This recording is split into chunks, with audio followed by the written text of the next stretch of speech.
So I'd like to welcome you all to the first of our refugee talks with Refugees Deeply. We're kicking off what will hopefully be a regular live series with a discussion based on our recent investigation into what we've termed the manufacture of hatred in Central Europe.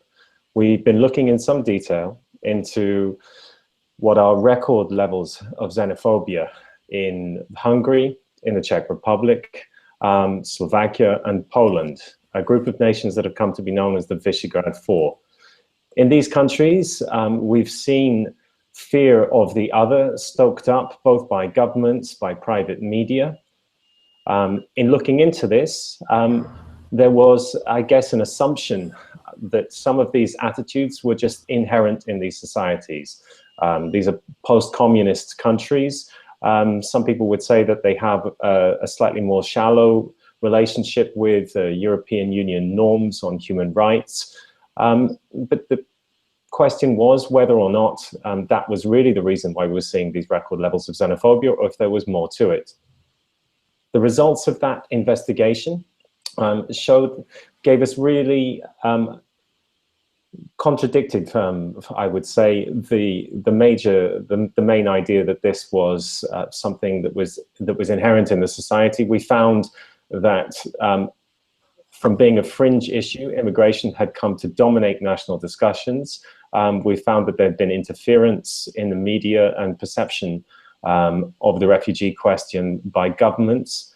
And we found that individual journalists and outlets had been heavily influenced and encouraged to portray refugees and migrants as a threat to society. We also saw that at the point where the largest number of refugees were in country, so in Hungary, for instance, levels of xenophobia, far from going up, in fact went down. Now, sociologists we spoke to suggested that the reason for this might be that when people had actual contact and lived experience with refugees, that challenged some of the propaganda that they were consuming on a day-to-day basis. Now, joining me, we have Marta Pardavi from the Helsinki Committee, a human rights organization in Budapest in Hungary. We have also Aron Demeter from Amnesty's International's Hungary office. In Prague, we have Daniel Prokop, who is a researcher with the private company Median, a research firm. And we have the head of news from the UN's refugee agency, Adrian Edwards. I'd like to kick off today's discussion just by getting a bit of a reality check, if I could, from you, Marta. Can you tell us right now, roughly how many refugees are there in Hungary? What is the current situation vis-a-vis refugees? Because many people will remember the striking images they saw and reports of hundreds of thousands of refugees coming through Hungary. Coming to the present day, what is the situation now? Hello, everyone. I think we have an extremely different situation compared to last year. I just got data from the Immigration Office about how many people are put up in open and closed centers for asylum seekers. And now we today have a little over 200 asylum seekers in Hungary's open refugee camps, and more people staying in detention facilities. Their number is about 300. So altogether, I think we have 500 or 600 at most who are still in the asylum process. This is a tiny number. In terms of how many people have international protection status, that is the document that allows people to stay, a statement from the Hungarian government's office that says that they do have a valid right to stay in Hungary as refugees. That number is probably under 3,000 people at the moment. It's very hard to say how many of them are physically in the country, because there is a tendency for people with refugee status or still in the procedure to move on. Altogether, I think the number is probably of everybody who has anything to do with an asylum procedure, not more than 4,000. It's a tiny number. If I could take the discussion over to Aron, Aron, could you, for somebody who wasn't in Hungary, let's say for over the last year, during which there was a referendum, a large national campaign, and Hungarians were asked to vote on whether it was acceptable to have the EU send and resettle, relocate refugees and migrants from frontline states in the EU. Could you tell us a little bit about the atmosphere that was created, how that campaign was conducted? Marta's pointed out to us that there are by now very few people inside Hungary. Could you give us a sense of the atmosphere and what that campaign was like to be on the receiving end of?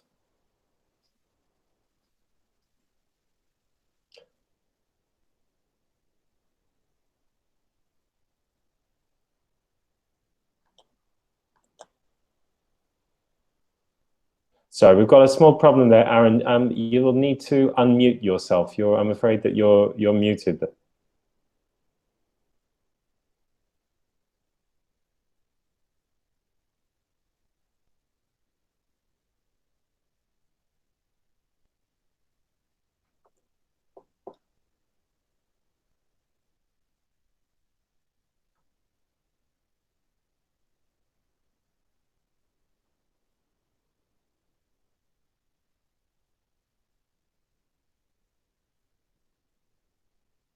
Okay.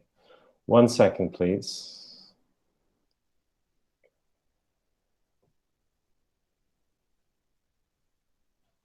Okay. So, Aron, are you able to unmute yourself? If you go to the top of the screen, it should be there. You should be able to unmute yourself.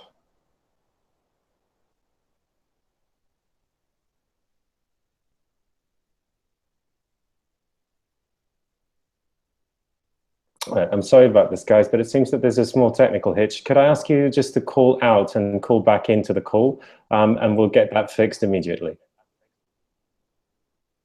Is it?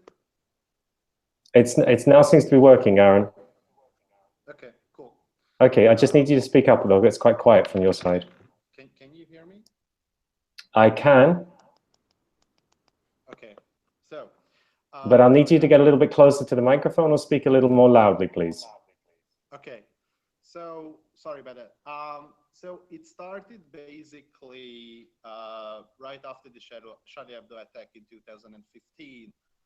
So Prime Minister Orban was probably the first European leader who kind of linked migration and terrorism. So he was basically the first one who claimed publicly that all the migrants or refugees or asylum seekers who are coming to Europe are a threat to not just to Hungary, but to Europe or the core European values as well.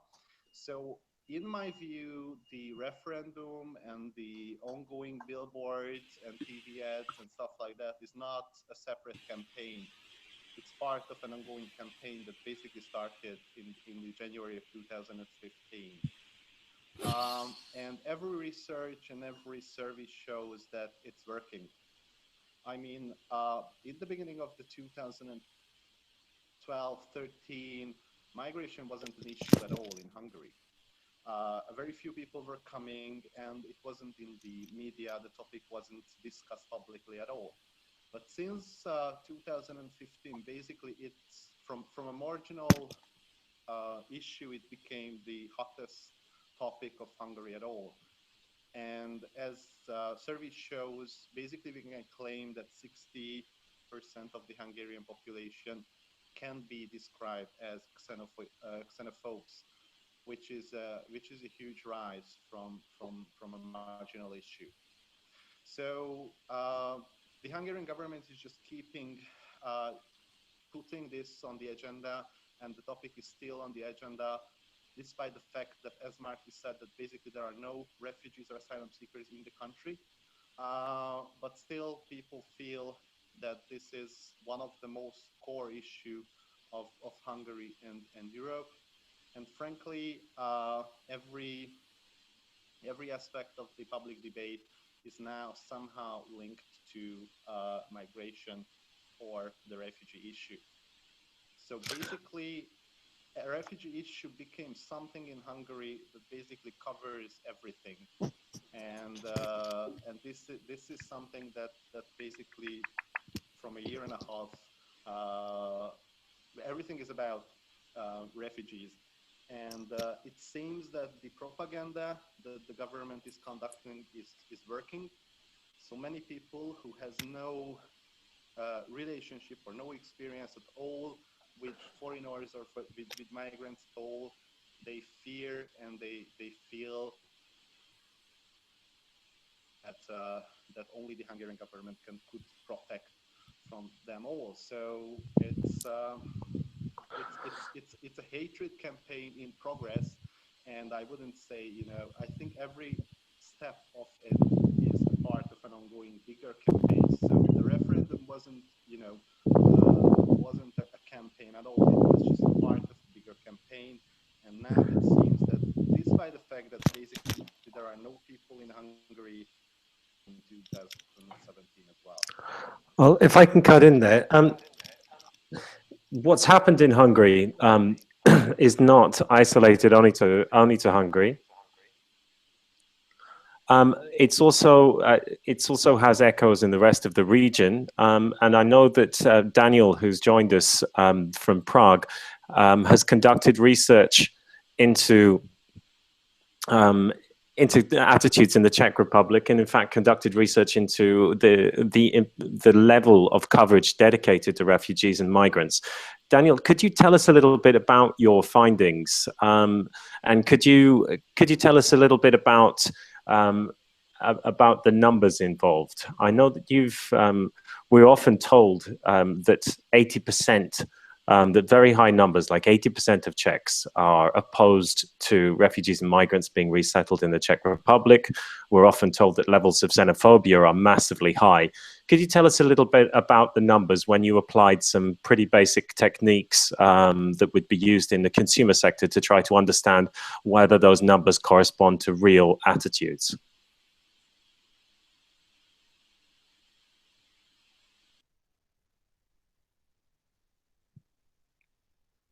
Daniel, are you there?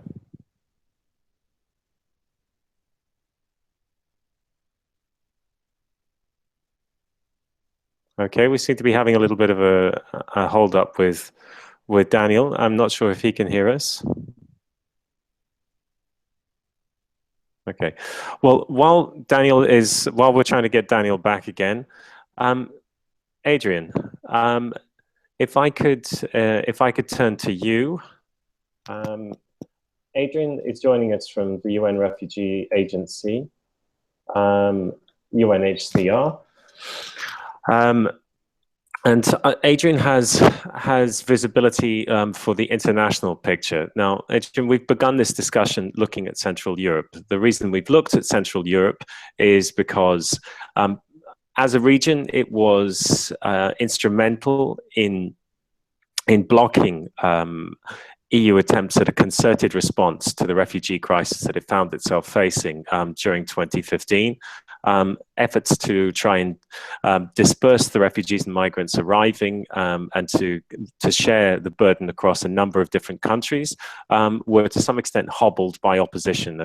Proposals for a quota system collapsed under very strong opposition led by Hungary, but very much followed by Poland, the Czech Republic, and Slovakia. Are you seeing signs that similar kinds of issues ranging from populism to media distortion is creating similar kinds of attitudes and challenges in other regions?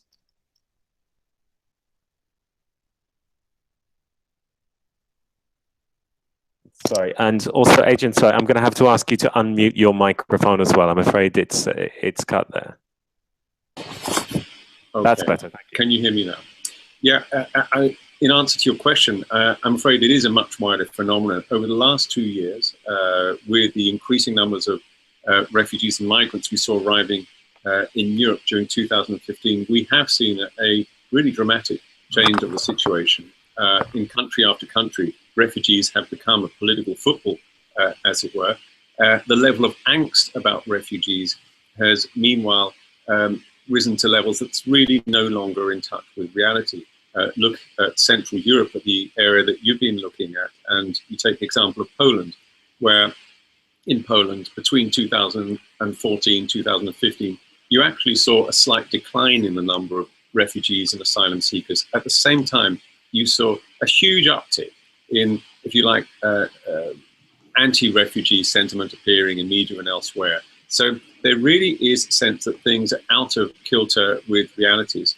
At the same time, what we are seeing in many regions is the collision of these trends with a very changing communications environment, the instrumentalization of media in many places, weakening of traditional media outlets. As we know, many have closed in recent years, lack of funds for real reporting to get behind the statements that politicians and others make and really look at the facts of things.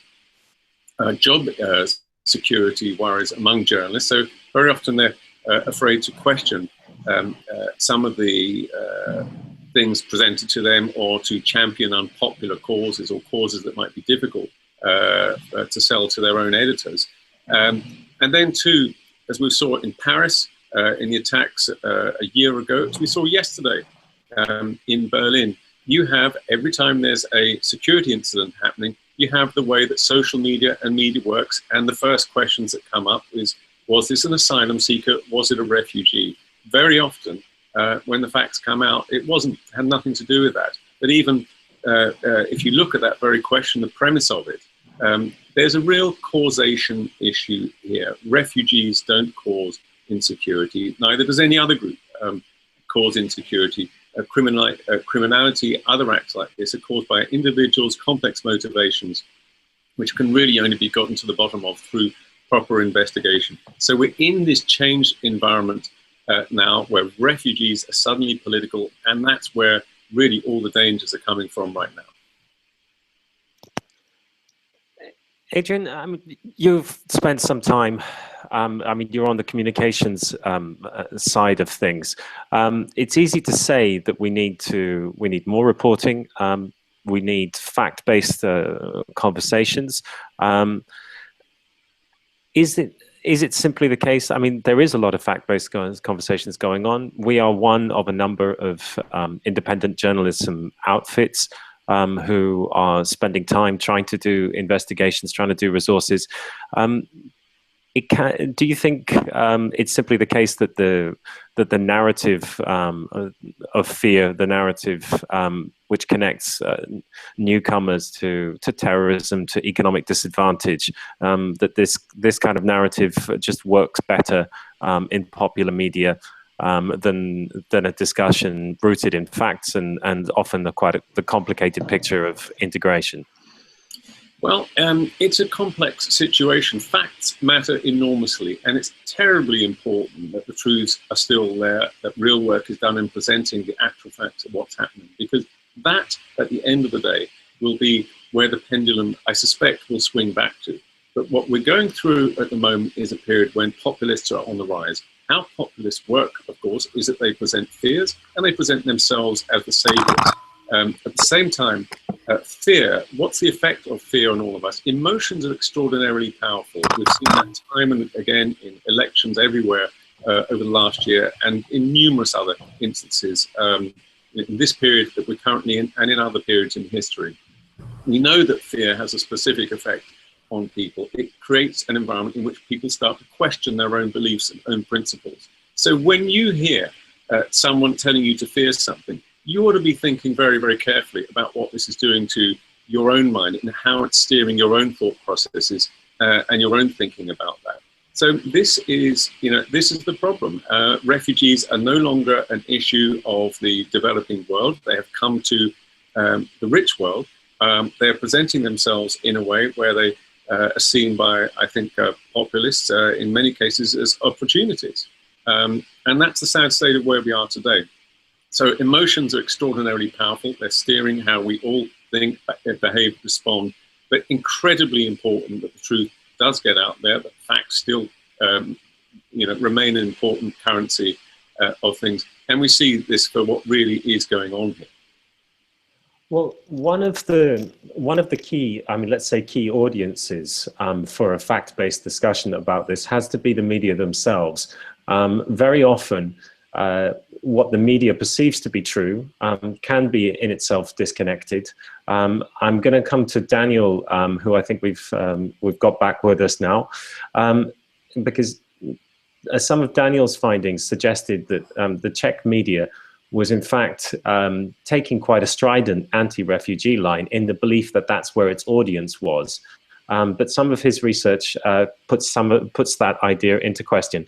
Daniel, can you tell us a little bit about the difference between kind of hard and soft numbers and some of the research you did, what that tells us about Czech attitudes and the gap between a simple reading of the numbers and something a little bit more nuanced? Hello, I hope you hear me now. So first of all, about the media, they really have a big agenda-setting power in Czech Republic in this topic. There was some 90,000 article written about this topic in 1 year, comparing to, for example, 2,000 articles and texts about tax evasions to tax havens. So it was really strongly covered, and we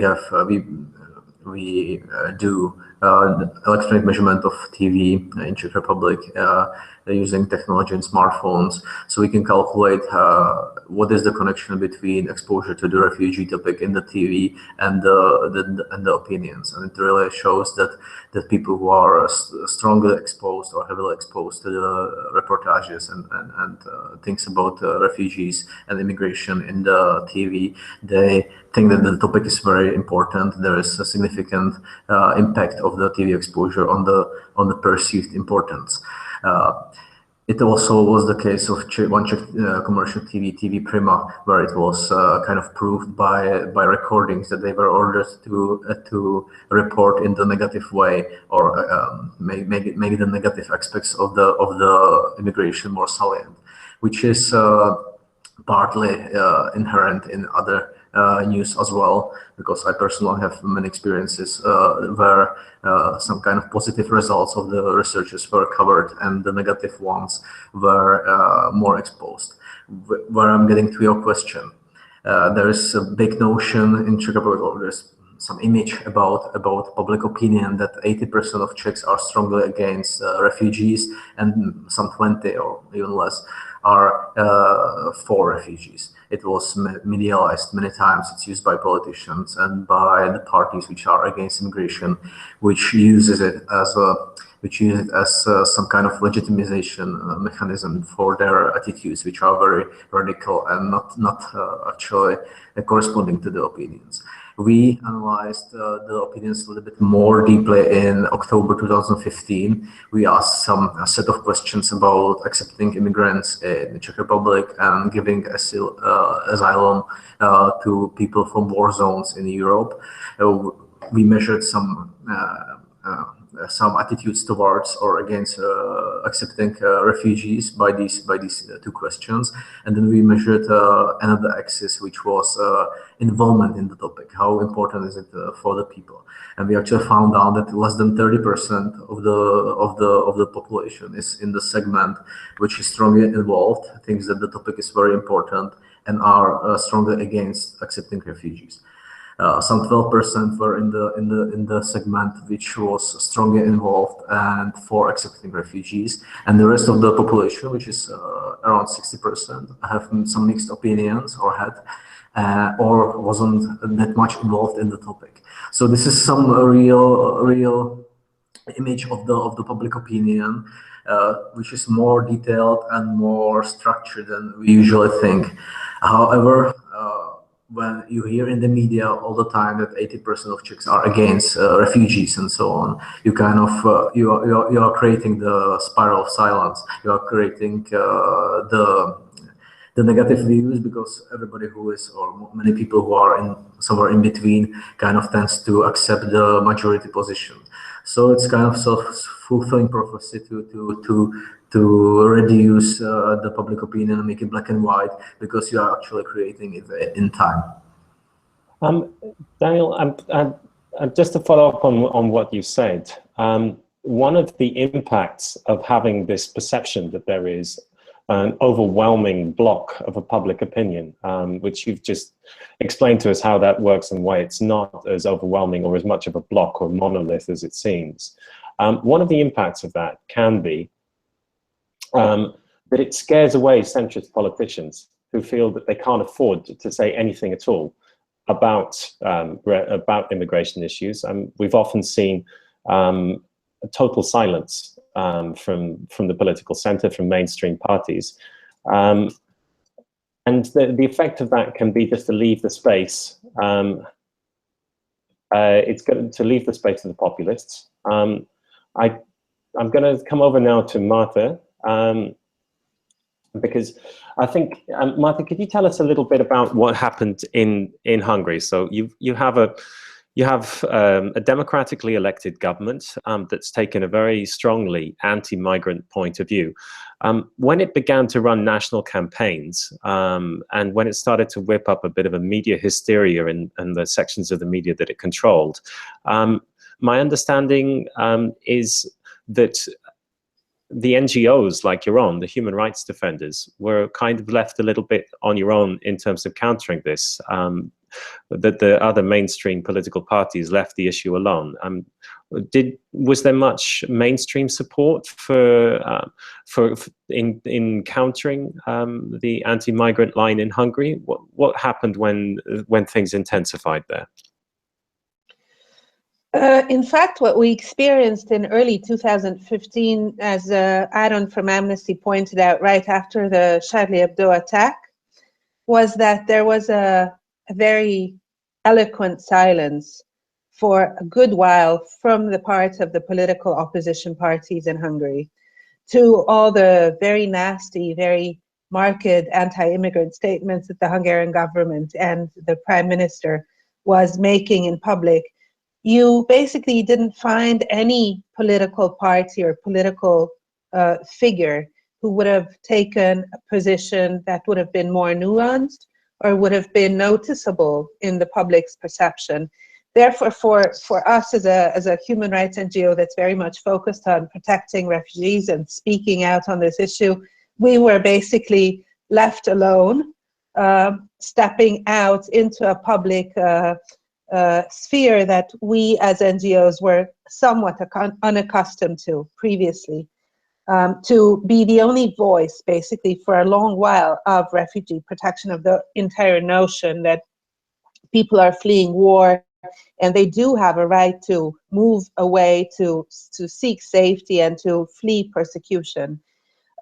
This did expose us to a lot of negative sentiments. Those sentiments are very much alive today.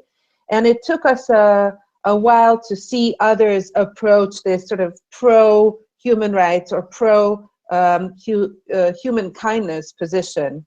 After a while, we did begin to see some smaller democratic opposition parties approach this subject, but most of them, I think, in general, did that with quite a lot of hesitation, particularly because I think they were also working on the premise that the general population was overall hostile to the idea, that the level of xenophobia in Hungarian society was already running quite high, and therefore any clear pro-refugee sentiment might alienate their own voter support base.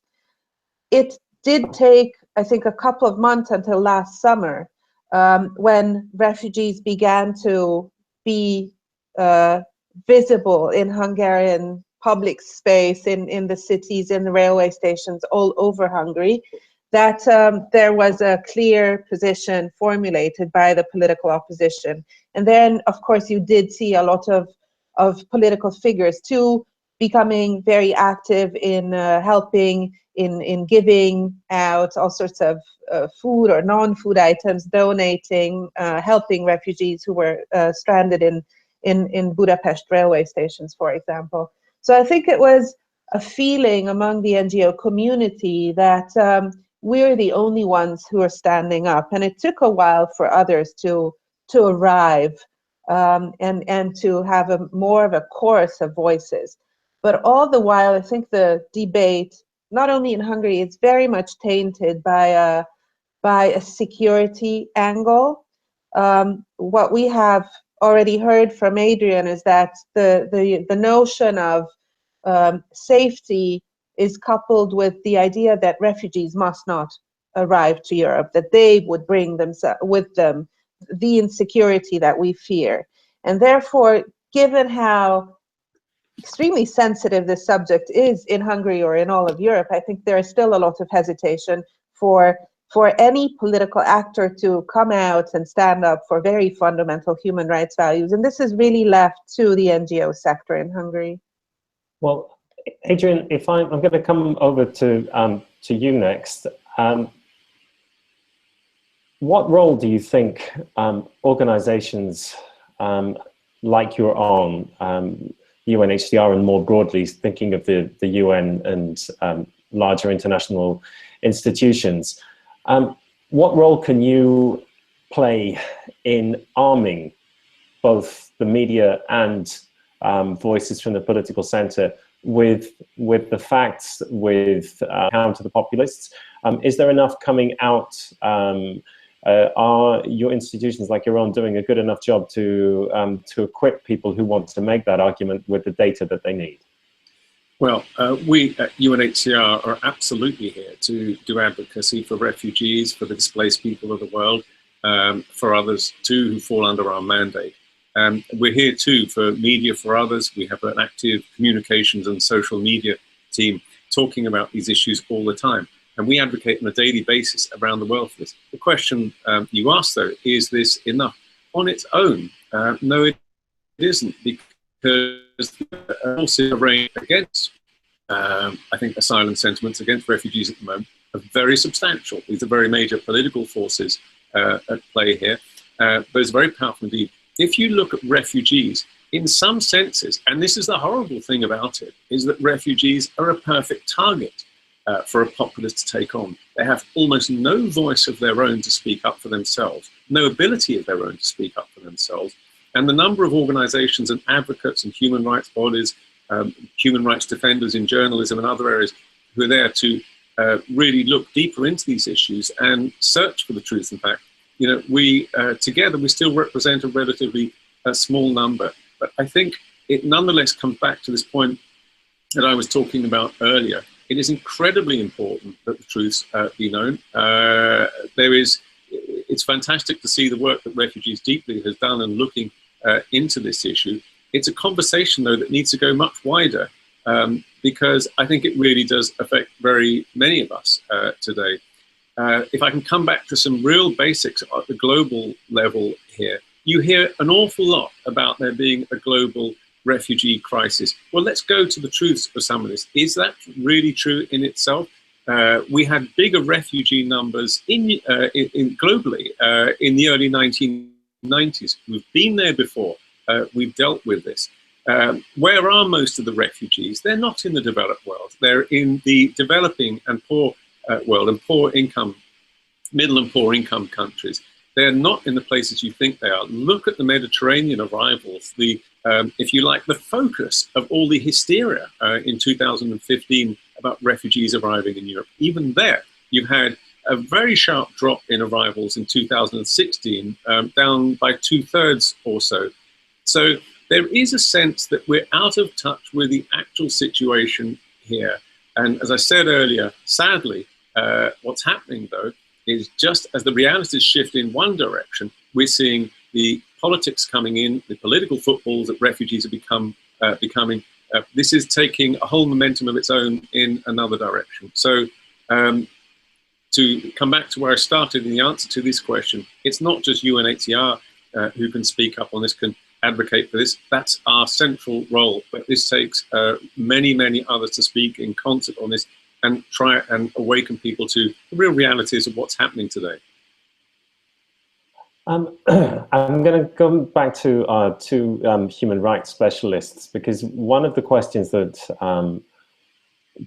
that these kinds of stories leave us with, I mean, Marta's talked about being essentially kind of left standing alone in opposition. But Aron, if I can come to you. As a human rights organization, as human rights defenders, and given the negative political climate, given the kind of challenges and the resources that are enjoyed by people who want to question those human rights norms. What kind of additional support do you need? What can others do in terms of giving better support on issues like this to people who are making the case in countries where it's very unfashionable to do so? Aron, your thoughts? First of all, I think we need basically everything, because the issue, at least in Hungary, is broader than the core refugee issue. So we reached a point where basically all our democratic values and the core principle of having a country which respects human rights are at stake. So refugees is probably, and it is the most hot topic here in Hungary. But I feel that this kind of hatred and this kind of propaganda that the Hungarian government is conducting towards vulnerable people is not really about, you know, the refugees. It's really about gaining and seizing power. And basically that hostile attitude towards refugees can be easily turned against to other vulnerable groups, which is frankly quite alarming. But to answer your question, I think we need everyone, even those who has some problems with the migration itself, because obviously the question is not like black or white. So there are valid problems and there are valid topics that we need to discuss. And one of the most disappointing things that the Hungarian government did in the last 2 years is basically they eradicated the whole chance to have a meaningful conversation here in Hungary. Because obviously there are security issues with migration, not the way that many people think, but there are. And obviously there are different types and different kinds of people who are coming to Europe and to Hungary. But that's a thing that we could and we shall discuss in an open conversation. So I think what would need is to have a deep breath and basically start over the whole thing that we started, because there are answers and there are solid solutions to all the questions that people are afraid. They just can't hear them, and there are no basically surface in Hungary where NGOs like us or experts or people who trying to counter narrate the Hungarian government can have a space to say. So I think yeah, facts are extremely important, but basically we should need some, you know, space and time actually so we can discuss many issues. That's what we found actually during the quota referendum campaign, that vast majority of the Hungarian citizens didn't have a clue what they are going to vote for, because that was basically the government's intention to keep everybody in the dark. So basically they can interpret the whole question and the whole EU relocation, resettlement, whatever scheme as they wish. And as soon as someone came out, and many NGOs did a wonderful job, and they said, look, here are the things that we are going to vote on. Many people, I think, they realized that they having a completely wrong picture about the whole thing. Thanks, Aron. Daniel, if I can just come back to you in Prague. Now, we spent a lot of this conversation dealing with Hungary. Hungary has stood out in the region because it very much took the lead. It was also the country where roughly 400,000 refugees and migrants transited through during 2015. Now, the Czech Republic's different situation. Its government is a different character. The question for many people in the region is whether or not the kind of politics that we've seen in Hungary, where big emotive issues like migration have been used by political parties to climb the ladder and get into power, cement power, use this as a means of doing that. Are there any signs that that kind of politics is taking hold also in the Czech Republic? So maybe it was lucky that we didn't have any elections in 2015, actually, in the year of the refugee crisis, when it was the most intensive. But in 2016, a few months ago, we had regional elections, and it was, of course, used by some parties, but not completely successfully. They got 6% one party, which was focused on it, and the other parties, they kind of had it in the program, but they understood soon enough that it's actually not the biggest topic, the strongest topic. So it's used by some parties. You kind of have to at least not be very open and be kind of silent and so on. But it's not really the topic which you would get voters to the elections right now.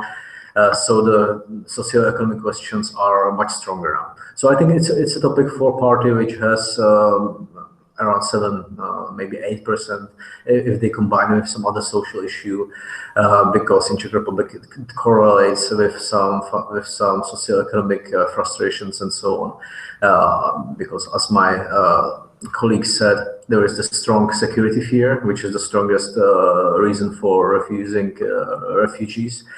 But the second reason is kind of a fear that they will cost money, that they will cost money, which will go somewhere else. And this kind of fear is correlated with socioeconomic situation of the respondents. So the parties which connects these socioeconomic fears and frustrations with the refugee crisis, they have some potential, but the potential is limited. So you cannot have a party which would aim to get 20% of this right now. It might change if the topic gets stronger next summer or something. Okay, thanks, Daniel. Thanks very much for those points. Just to wrap up today's discussion, I'd like to come over to Adrian next. Actually, sorry, Adrian. What I'm curious, what I'd like to ask you, and then I'll ask Marta as well. Is another conversation around migration still possible? I mean, you've talked about there being a new political climate. You've talked about the kind of the facts and a better understanding having arrived just as the politics changed. Is there another conversation possible? Well, there's certainly, I think there should be conversations about this. Migration is the broader context in which we're in. We're seeing more people moving globally than ever before. And that's a reality that we all experience in our own lives. This is not just impoverished people moving from countries where they're economically in great difficulty to the rich world. It's us, most of us. We travel in ways we haven't done previously. This is a global and human a trend in humankind that is not changing, it's not going away. So dealing with that is very, very important. Where refugees lie is at the most extreme end of the spectrum in terms of vulnerability, which is why if we cannot help them, if we cannot help someone who's fleeing Syria, for example, another war, another conflict, someone who's dealing with persecution, if we cannot adequately help them, then you have to be really worried about what we can do for the human rights of the wider population of migrants and other people on the move today. So I think there is a linkage between the two. We have to focus down as a refugee agency on the refugee end of that. Part of the, if you like, the language of the last year or two has also been very controversial in this area. There's been a lot of strong feelings around the use of terminology. Do you call someone a refugee? Do you call him a migrant? What happens when you conflate these terms? If you're fleeing Aleppo today, you manage to cross a border, leave the country, and find your way, whatever, via the Mediterranean or some other route to a place where you're seeking asylum. What does it mean to you if someone says, well, you're a migrant? These are hard discussions. I think we have to focus our attentions back on making sure that we are protecting people fleeing these conflicts today. Those conflicts are on the rise. Refugees actually isn't the biggest element of the people fleeing. The largest element is people who are displaced inside their own countries. Nonetheless, for all of these people, if we can't properly help them and do something to protect them, then our world really is in trouble indeed. 1 in every 113 humans is a displaced person today. That number is a very alarming high. It could easily become any one of us. During the course of this conversation, you will have had more than 1,000 people who have become displaced statistically somewhere in the world. We have to have systems that work to properly protect anyone in that plight. I'd like to come to you and ask broadly a similar question.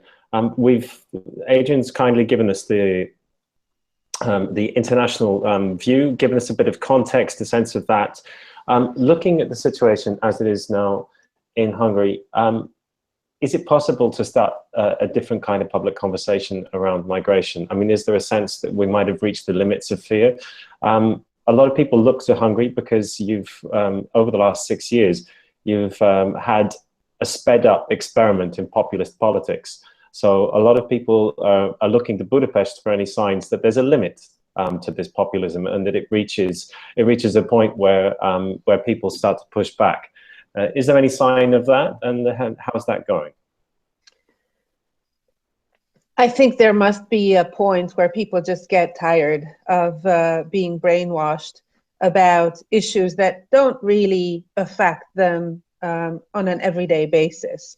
There's lots of issues that do affect Hungarian citizens, and actually migration is not one of them.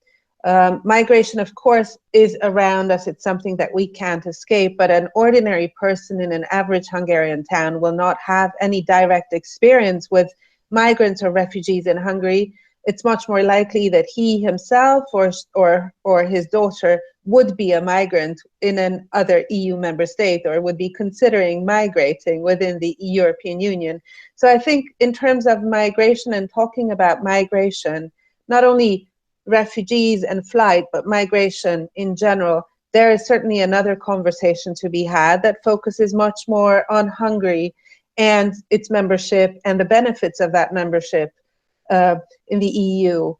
I think there is a lot of potential for people to actually reject this negative image that the government is promoting, and to say that this is actually not our own identity. There's a lot of talk about Christian identity in Hungary, a lot of talk about preserving a Christian identity, but we really should start looking at what that means and what is the identity that we would like to have, and and what kind of identity we would like to